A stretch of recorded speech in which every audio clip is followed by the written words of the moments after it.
Alors je le disais, il faut qu'on reprenne le contrôle donc, et reprendre le contrôle, c'est l'instruction en famille, c'est la création d'écoles indépendantes hors contrat, mais j'ai une mauvaise nouvelle, puisque les sénateurs UMP viennent de déposer un projet d'interdiction de l'instruction en famille. Et on va aller certainement aussi, à terme, vers l'interdiction de la création d'écoles hors contrat. Donc c'est l'occasion ou jamais, les JRE, pour empêcher tout ça. Parce que si nous gagnons sur la théorie du genre, nous allons de ce fait montrer au pouvoir en place que le peuple français est capable de se lever pour les questions fondamentales qui touchent notamment à leurs enfants, et ce qui touche aussi à leurs enfants en dehors de cette question de la théorie du genre et pour s'en protéger à l'avenir aussi, c'est la possibilité d'instruire en famille pour ceux qui le veulent, la liberté d'instruire, et c'est aussi la liberté de créer des écoles. Et nous sommes de plus en plus amenés petit à petit, sournoisement, avec les mots les plus amélioratifs, c'est-à-dire les plus positifs, nous sommes conduits à de moins en moins de liberté. C'est-à-dire qu'aujourd'hui, quand on vous parle d'égalité, vous entendez que ça va aller mieux, mais en vérité, ça va aller de Carib en Scylla, de pire en pire. Et le pire du pire, ce n'est pas seulement la théorie du genre, c'est que celle-ci ensuite peut devenir quelque chose dont je ne vais pas parler pour ne pas passer pour une folle dingue, parce que la réalité est tellement violente qu'on n'imagine pas encore les pistes qui sont ouvertes aujourd'hui pour arriver à ce que nous devenions tous des esclaves consentants.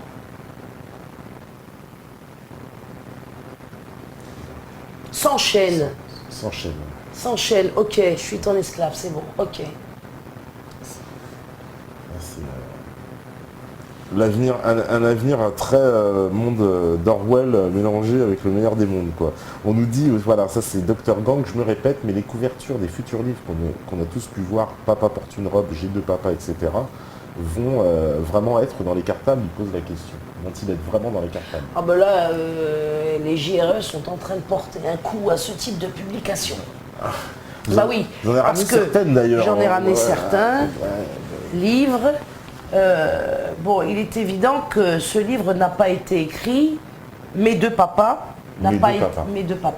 ce livre n'a pas été écrit pour un adulte de 35 ans. Donc on nous dit que ce sont des questions qui ne sont pas traitées, notamment à l'école, mais moi je me demande bien par qui l'enfant va connaître cet ouvrage, parce que c'est manifestement pas ses parents. Et on en connaît certains qui sont arrivés à l'école et qui sont dans les bibliothèques municipales. Donc ça, c'est un livre qui raconte l'histoire de deux petits oiseaux de sexe masculin qui vont adopter un enfant. Alors c'est un petit oiseau qui n'est pas le leur, puisque évidemment le deux principes mâles ne donnent pas un poussin.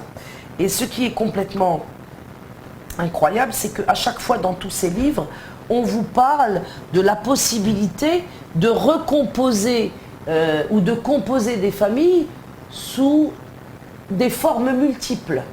C'est-à-dire que nous qui étions habitués à la forme traditionnelle, c'est-à-dire celle qui était transmise du père et de la mère, on vous dit maintenant qu'il est possible de constituer des familles tout aussi originales les unes que les autres.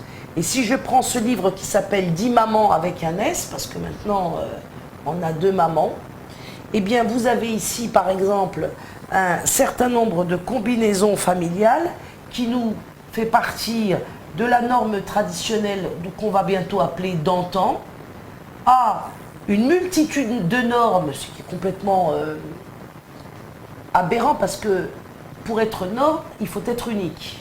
Il ne peut pas y avoir plusieurs normes.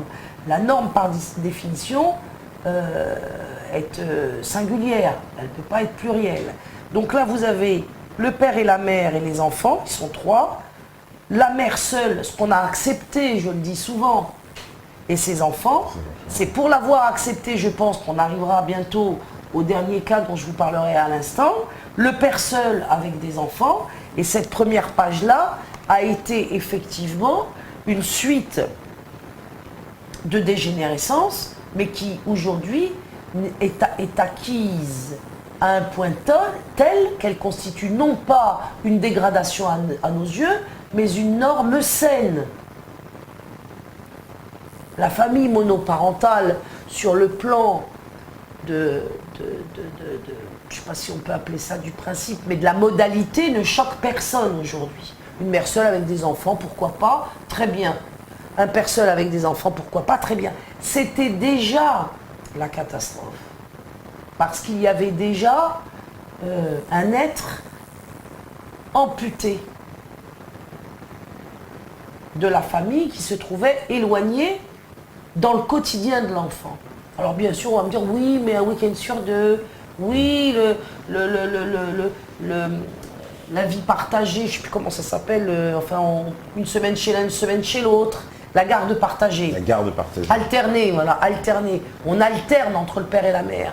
Moi, je n'ai pas alterné entre mon père et ma mère. Alors, on va me dire que je suis une vieille ringarde réactionnaire, mais moi, je suis convaincue qu'il n'y a pas un enfant qui ne soit pas ringard et réactionnaire. Tous les enfants sont ringards et réactionnaires, et Dieu sait que j'en ai connu beaucoup. Ils veulent tous que leur père et leur mère soient simultanément, au même moment, près d'eux. L'alternance du père et de la mère n'intéresse pas du tout les enfants.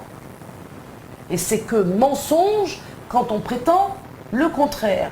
Alors bon, cette page-là étant acquise du père et de la mère, là ça va bien, puis finalement des deux modèles, soi-disant modèles de la famille monoparentale, là on commence sérieusement à déconner. Hein? Alors là on va dire elle est homophobe, ben, je suis désolée, non. C'est pas la question, encore une fois. Je ne parle pas d'homosexualité. Mon sujet n'est pas la sexualité des êtres humains en 2014. Mon sujet, ce sont les enfants. Voilà. Et le modèle familial et la défense de la famille traditionnelle, puisque, d'après l'intérêt de l'enfant, comme je viens de le dire, pour l'intérêt de l'enfant, il est question que je me batte comme mère de famille de 3 enfants pour que des enfants connaissent leur père et leur mère et qu'ils vivent le plus possible avec les deux au même moment, au même endroit. C'est le désir profond de l'âme enfantine. Et là-dessus, on peut faire un radio-trottoir. C'est clair. Alors maintenant, on arrive à la deuxième page et ces modèles sont... Là, ces modèles sont proposés dans un livre dessiné pour des enfants de 4-5 ans. Donc, où ce livre est distribué aux enfants, certainement pas dans les parents, dans les familles des parents que nous sommes et qui ont participé aux journées de retrait, n'est-ce pas? Donc là, ça devient quand même assez stratch. C'est qu'on va avoir 2 femmes et des enfants. Et il y a un vrai problème. Parce que les 2 enfants ne peuvent pas être issus de ces 2 femmes. Donc il y a quelque chose là-dedans qui s'est goupillé avec lequel on ne peut pas s'associer. Il s'est goupillé soit une affaire d'argent pour que ces 2 enfants soient là, parce que l'une des 2, même si elle s'est fait engrosser, a payé le sperme d'un homme qu'elle ne connaît pas, mais que l'enfant connaît, lui, parce qu'il en est issu, même si on ne le lui présente pas. Et cette amputation du père qu'on organise dans ce couple-là est dramatique. Ensuite, on a le couple des 2 hommes avec des 2 enfants, et là encore, c'est de pire en pire. Parce que dans ce cas-là, il y a une des 2 femmes au moins qui peut porter l'enfant et être en effet la mère. Dans le cas du couple suivant, du couple du duo, aucun des 2 hommes ne peut être le père de ces enfants-là. Donc il y a amputation des 2. Il y a amputation de la vraie mère et du vrai père. À moins que l'un des 2 ait fait appel à une mère porteuse. Et c'est là où on va nager dans l'horreur du marché de l'embryon. Les loups à un ventre.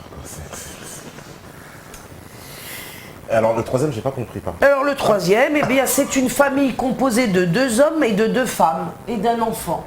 C'est en fait ce qu'on appelait avant une partouze.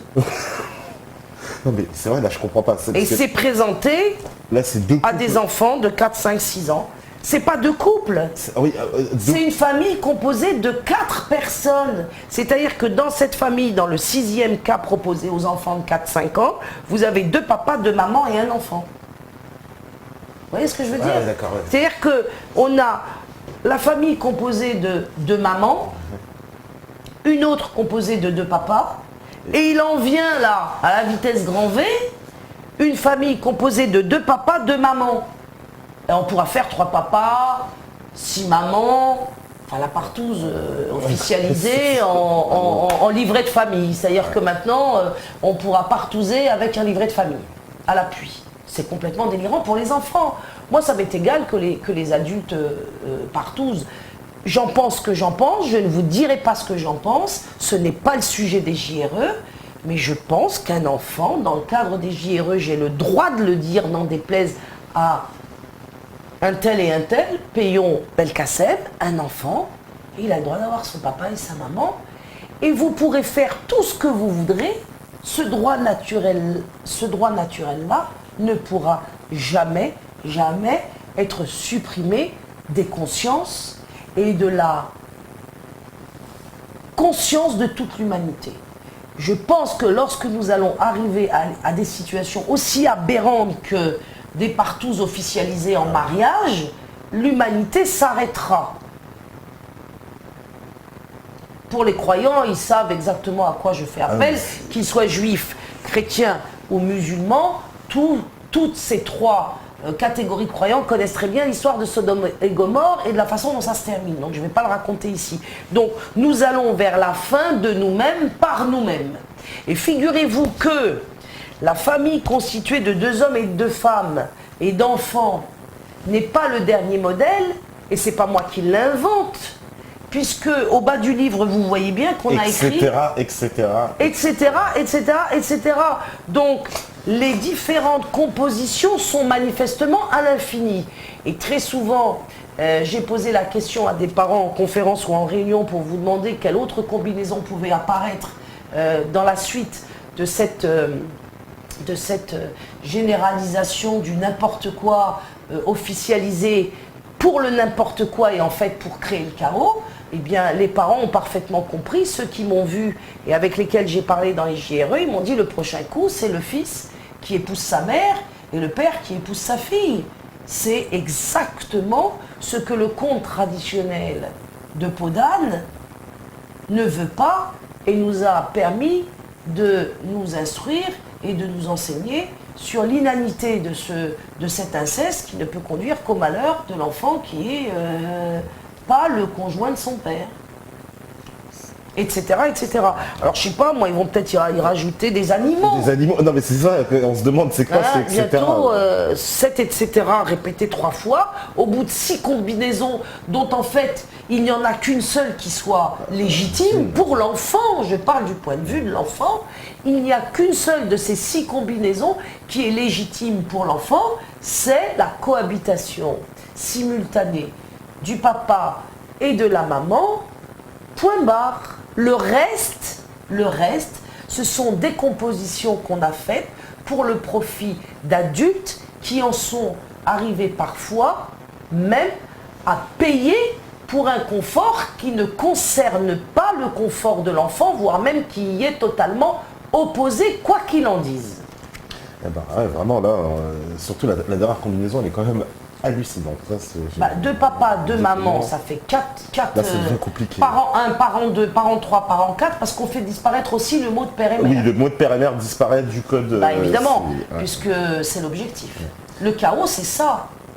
Le chaos se manifeste aussi dans la disparition des mots qui rattachent l'enfant à sa filiation, quoi.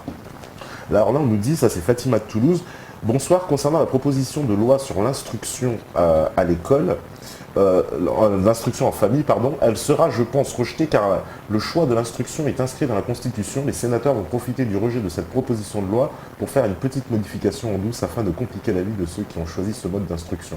a dit que c'est protégé constitutionnellement. Oui, c'est constitutionnel et elle a raison. Je me suis souvent protégée dans ces 8 années où j'ai été harcelée par l'inspecteur qui était chargé du contrôle de l'instruction en famille me concernant, parce que là j'ai vécu les harcèlements les plus délirants et j'ai écrit sur cette question, donc s'il fallait le prouver, j'ai chez moi ce qu'il faut pour montrer ce que j'ai enduré avec l'éducation nationale en tant que mère scolarisant ses enfants à la maison. Effectivement, la défense que j'ai systématiquement pu mettre en œuvre et qui m'a fait gagner systématiquement, c'est la Constitution française. Donc pour l'instant on en est là. Je ne veux pas moi tracer de plan sur la comète concernant cette proposition des sénateurs UMP. Je veux simplement souligner qu'on n'a pas affaire qu'à des socialistes dans la lutte qui se mène actuellement, qui est une véritable guerre contre la famille. Il y a aussi de l'UMP bien agissant. Voilà, on nous dit, alors ça c'est Radeus, question pour Madame Melgoul. Pensez-vous que notre société tend à viser à créer une culture déboussolant nos enfants? Dans quel sens? De quel genre humain veulent-ils créer nos élites politiques? En fait, c'est un peu la question, voilà, c'est un peu la question qu'on se posait tout à l'heure, espèce de quel homme nouveau? Un Kleenex. Un Kleenex, ouais. Un Kleenex sexuel, un Kleenex. sans... Je prends, j'utilise, je jette. Comme les machines qui nous font acheter en ce moment, elles ont une longévité de plus en plus courte et on nous habitue à jeter ce qui au préalable était réparé 10-15 fois et pouvait avoir une longévité extraordinaire. Donc les hommes vont être traités comme des machines, c'est-à-dire qu'on va les formater et les concevoir institutionnellement de façon à ce que leur longévité soit la plus courte possible. Une durée de vie durant laquelle ils seront mis au service d'un certain nombre de cinglés pleins de fric et après poubelle. Parce que, alors, est-ce qu'il y a justement derrière justement ce projet finalement, est-ce que ce n'est pas les prémices d'une marchandisation totale de l'être humain à terme? C'est-à-dire là on nous prépare les esprits un peu à aller, on va dire, de nous dépouiller de ce qui nous caractérisait de notre humanité et qui était vraiment profondément ancré, pour qu'il ne reste plus rien et finalement qu'on devienne une marchandise vraiment totale. Quoi. Oui, vraiment. Parce que ça, c'est le grand danger de... Et puis, en tant que marchandise, il faut préciser qu'on est totalement détaché de toute transcendance, c'est-à-dire qu'on n'a plus aucune issue. L'esclave enchaîné du 19e siècle, par exemple, il avait sa foi intérieure qui lui permettait de s'évader. Il y a de nombreux récits qui le montrent. Et cette foi intérieure qui lui permettait de s'évader a fini par lui permettre de s'évader réellement. Je veux dire matériellement. Parce que justement, il a trouvé en lui cette force qui lui a permis de se lever et de faire éclater ses chaînes, de les briser. Là, on va se retrouver dans une situation où coupé du ciel, coupé de la terre, coupé de son sexe, coupé de ses maîtres et coupé de ses parents et de ses ancêtres, on n'aura même pas connaissance et conscience de son esclavagisme. Donc, n'en ayant même pas conscience, on n'aura pas évidemment de velléité pour se libérer de quelque chose qui ne sera même pas perçu. C'est comme l'Union européenne, quoi. Il nous l'impose contre nous. Je vois qu'il y a un autre livre, celui-là on l'a pas vu, il a l'air assez équivoque à la couverture. Alors non, là c'est la Fondation Jérôme Lejeune que je conseille, puisqu'elle elle a produit ce petit décryptage des manuels de première sur la théorie du genre en SVT. Ouais. Et c'est un manuel qui montre bien avant mon action, en effet, que des gens ont travaillé pour déceler la présence de la théorie du genre dans les manuels scolaires. Et en particulier à l'époque de Luc Châtel, je crois que c'était 2011, où il a été intégré dans les programmes et dans les chapitres de première SVT, le chapitre selon lequel on allait étudier une séquence, puisqu'on parle comme ça maintenant, une séquence qui s'intitulait et qui s'intitule « Devenir homme ou femme ». Ça sonne comment à votre oreille? Un chapitre intitulé en SVT « Devenir homme ou femme ». Ça sonne théorie du genre. Ouais, parce que c'est ce qui justement définit les études de genre, c'est que on ne naît pas femme, on ne naît pas homme, on le devient. Et puisqu'on le devient, on accuse la société d'être porteuse de stéréotypes qui nous dominent et nous contraignent à être ce que individuellement, librement, on n'aurait peut-être pas choisi d'être. C'est complètement délirant. Hein. Ouais. C'est complètement délirant. C'est-à-dire que c'est comme ça qu'on va se mettre à discuter avec des enfants de primaire sur ça te plaît d'être un petit garçon ? Une question totalement aberrante. Imaginez-vous que je demande à ce mur si ça lui convient d'être un mur. Non mais on est vraiment tombé dans une situation qui est inextricable et qui le sera de plus en plus si nous ne parvenons pas avec les JRE notamment à dégager cette idéologie mortifère des programmes scolaires et de faire en sorte que sous toutes ses formes, la théorie du genre soit dégagée de l'école et qu'on interdise à des intervenants, je suis obligée de le dire, LGBT, de pénétrer dans les classes pour faire leur propagande. Ce n'est pas admissible à des familles, quelle que soit leur identité religieuse ou raciale ou culturelle plutôt. Il y a beaucoup de parents athées qui ne peuvent pas l'admettre. C'est pas la peine d'en faire une histoire qui mobilise prioritairement et quantitativement des hommes et des femmes de foi. Les hommes et des femmes de foi sont sans doute très sensibles à la question parce que pour eux c'est une hérésie et je partage cet avis, mais vous avez aussi des athées qui ne peuvent pas concevoir qu'on dise à leur petite fille qui est en train de grandir: est-ce que tu te sens bien dans ta peau de petite fille ou est-ce que tu pourrais te sentir autre chose et par exemple un garçon, ou alors même ne pas avoir de sexe du tout et d'adopter une identité et une identité sexuelle neutre et une orientation sexuelle perverse polymorphe, parce que c'est les mots, hein. C'est-à-dire la partouze, quoi. Perverse polymorphe. Et qu'on ne dise plus « Ah, cette princesse est tombée amoureuse de son prince », on dira « Ah, cette princesse, d'abord, elle n'existe pas, et elle vit un polyamour, c'est-à-dire qu'elle aime plusieurs mecs à la fois ». Est-ce que c'est le bonheur qu'on propose à nos enfants? La polygamie des femmes et des hommes, avec tout ce qu'on nous a pondu comme discours scandalisé par la polygamie proposée par les religions traditionnelles, notamment l'islam, qui est en fait, quand on le regarde de près, en étudiant le Coran notamment, une impossibilité dans bien des cas, si ce n'est dans tous les cas. Là, c'est autorisé par le Vincent Payon, qui n'est pas un prophète, si je ne m'abuse. Alors, il y a une question, alors je vais la poser parce que c'est depuis tout à l'heure Rafio qui demande et qui pense qu'il y a certaines personnes qui ne sont pas assez soutenues dans les comités de GRE. Ah ben ça c'est normal, vous ne pouvez pas imaginer. Voilà. Nous quand on est parti, on s'est dit on va faire des comités pour la bonne raison qu'on imaginait qu'on en créerait 2 ou 3 dans toute la France pour le premier mois et qu'on médiatiserait ce qui s'est passé dans ces 2 ou 3 comités et qu'à partir de là, on amplifierait le mouvement en s'adaptant justement progressivement à son élargissement parce qu'on y croyait. On s'est retrouvé dans une situation qui nous a totalement dépassés. C'est qu'en l'espace de 15 jours, on avait 40 comités.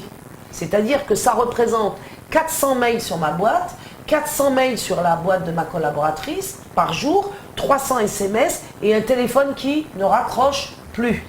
Donc, parallèlement, le lynchage de nos amis du gouvernement, mettez-vous à notre place, on était 3. On était 3, on est parti à 3. Non, mais ça démontre qu'il y avait vraiment, vous avez quand même déclenché une espèce de vague, quoi. Oui, moi je pense qu'on a rencontré une inquiétude qui nous précédait, oui, voilà, qui nous préexistait. Oui, vous avez appuyé sur le bouton et tout s'est déclenché, mais elle était déjà évidemment... Voilà. Bah oui, parce que sinon, on n'aurait pas rencontré cette audience-là. C'est plutôt encourageant quand même. Oui. Oui, mais là, ce qui se passe et qui m'inquiète, même si j'ai bien l'intention de lever une seconde ligne, comme on dit en termes militaires, ce qui m'inquiète et qui m'a affecté, c'est les souffrances qui ont été infligées aux familles pour les conduire, à force de harcèlement, à laisser tomber cette journée de retrait et à faire peur aux autres qui auraient pu se joindre à eux pour le 2e mois. Mais je crois qu'on peut dire finalement que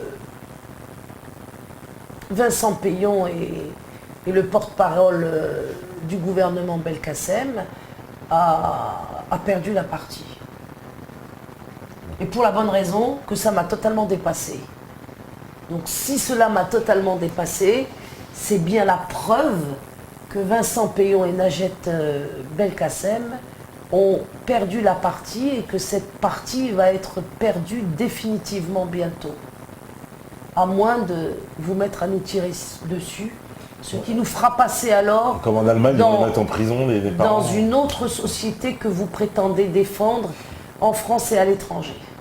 Ouais, parce que c'est ça, à la fin, il n'y aura plus de solution, parce qu'ils vont devenir violents avec les parents, je ne vois pas ce qu'ils vont pouvoir faire. Parce que si ça prend de l'ampleur, et je pense que ça va prendre de l'ampleur, parce que, on le sait, les polémiques, eux déclenchent des polémiques, mais le peuple ne réagit pas forcément dans le sens de ce que veut la doxa.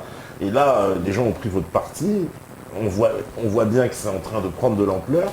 Si demain, imaginons, je ne sais pas, la prochaine journée de mobilisation, vous êtes, je ne sais pas, 60% sur toute la France, mais ça va être...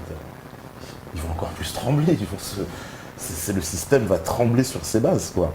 On nous dit d'ailleurs, voilà, Fadrida, sans parler d'une météorite qui tomberait sur le Parlement, vous attendez à une intercession divine et sous quelle forme? Pardon? On nous dit Farida, sans parler d'une météorite qui tomberait sur le Parlement, vous attendez-vous à une intercession divine et sous quelle forme? Elle a déjà eu lieu, c'est le SMS que je n'ai pas envoyé, qui a circulé et mobilisé aux 3/4 les JRE. L'intercession divine, elle a déjà eu lieu sous la forme d'un SMS mystérieux. Enfin, pas mystérieux dans le sens où on en avait le contenu, mais dont l'auteur restera secret et connu de Dieu seul ou de son petit milieu qui l'entoure. Bravo à l'auteur du SMS, bravo. Alors j'ai une dernière question, parce que là l'heure avance. Alors il y a Ozzy qui nous dit, mais qui peut être derrière tout ça? Est-ce qu'il n'y a pas des forces occultes un peu plus... Est-ce que justement, Belkacem et Peillon ne sont pas un peu les marionnettes de quelques gens? Oui, on le sait, les élus maintenant sont tous les marionnettes de forces qu'on ne connaît pas. Alors comme on ne les connaît pas, on ne va pas trop en parler ici. Parce que moi ce que je veux c'est mobiliser, c'est pas augmenter la peur. Moi je pense que nul n'est invincible, donc nous avons affaire apparemment à des êtres humains, c'est ces êtres humains aujourd'hui qui nous lynchent, les parents et moi, et c'est vers ces êtres humains que nous nous adressons lorsque nous montons la journée de retrait et qui seront intermédiaires ou pas, à un moment donné bien obligés de se rendre compte que ça ne passera pas. Ça passera pas. Alors une dernière question, on nous demande est-ce qu'il y aura des mobilisations, une manifestation en prévision? Non, mais j'ai l'intention de proposer quelque chose d'original qui ne sera pas une manifestation. Je ne veux pas, je le répète et j'en profite là, que des gens manifestent au nom des JRE dans la rue. Ce sera exclu, à moins que je change d'avis, parce que la situation nous conduira à changer d'avis. Je ne souhaite pas mettre les gens dans la rue parce que c'est trop dangereux pour eux et que de toute façon ça ne sert à rien. L'expérience de la manif pour tous est bien là pour le prouver. D'ailleurs à ce propos de la manif pour tous, je dois déplorer que sa présidente Ludovine de la Rochère ne nous soutient pas et a déclaré elle aussi que la théorie du genre n'existait pas. Ce qui n'est pas l'opinion d'une grande partie de sa base qui effectivement est très intéressée par les JRE et qui de moins en moins comprend pourquoi à la tête de la manif pour tous aujourd'hui on est complice du discours de Vincent Peillon. C'est quelque chose que je ne m'explique pas mais que j'ai voulu signaler aujourd'hui et que je déplore absolument dans la mesure où c'est la manif pour tous qui m'a enthousiasmé et laissé croire qu'en France, une solution de mobilisation pour la victoire était possible. Et je dois déplorer désormais, pour avoir rencontré Ludovine de la Rochère, que celle-ci, pour des raisons mystérieuses, que je ne m'explique pas encore, ne soutient pas les JRE et ne soutient pas la thèse qui est la nôtre, à savoir que la théorie du genre, l'idéologie du genre est bien sournoisement installée dans les programmes scolaires dès le plus jeune âge. Je le regrette, Ludovine, et je souhaite, et je vous appelle, à l'occasion de cette émission, de changer d'avis, de reprendre votre courage à deux mains et de vous associer à ce combat clairement, car aujourd'hui, la France a besoin de la mobilisation de la manif pour tous, pas seulement celle des JRE, pour permettre aux parents de reprendre le contrôle de leurs enfants, contrôle sans lequel il n'y aura plus de France. Ah ben voilà. Au moins les choses sont claires. Je pense que le message est passé. Ce soir, vous étiez très nombreux. On n'a pas pu répondre à toutes les questions, je suis désolé.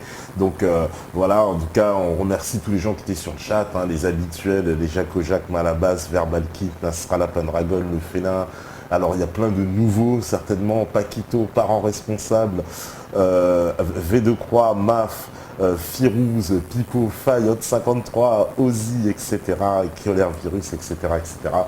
Il y a pas mal de nouveaux qui se sont inscrits, je pense, parce qu'ils voulaient absolument pouvoir vous poser votre question. Ce qui est bon signe. Ce qui est très bon signe. De toute façon, je vous le promets, vous êtes ici chez vous, vous pouvez revenir quand vous voulez. C'est avec un très grand plaisir. Merci. Voilà, donc merci d'être venu. Vive les médias alternatifs. Libre et indépendant. Libre et indépendant. Voilà, je pense que nous sommes aussi l'avenir des médias. Voilà, donc merci de nous avoir suivis, à vous tous qui étiez là sur le chat et ailleurs, hein, puisque vous nous regardez de partout, hein, de France, mais aussi de Belgique, de Suisse, du Canada, du Maghreb. On sait que vous êtes très nombreux. Donc voilà, merci à tous. On se retrouve lundi à 21h. Ce sera avec Pierre Jovanovic. Voilà, donc on va continuer aussi, hein, on va encore râler un peu, je pense, lundi avec Pierre, cette fois un peu plus sur les banques, en tout cas, et sur la finance. Et voilà, ça continue. Le week-end sur Meta TV, à partir, vous savez, ce soir, là, on va vous diffuser un reportage sur la Norvège, où justement, ils sont revenus de la théorie du genre. Hein. Oui, ça a été une très grande nouvelle qui prouve qu'on peut gagner. En Espagne aussi, il y a eu des heures de retrait, de cours qui étaient des cours de théorie du genre. Des parents ont retiré, refusant que leurs enfants assistent à ce type de cours, et ils ont gagné aussi. Donc voilà. Bon ça donne bon espoir. En tout cas, voilà, la Norvège, où ils font marche arrière, évidemment, à contrario de la Suède, où on interdit aux hommes de pisser debout.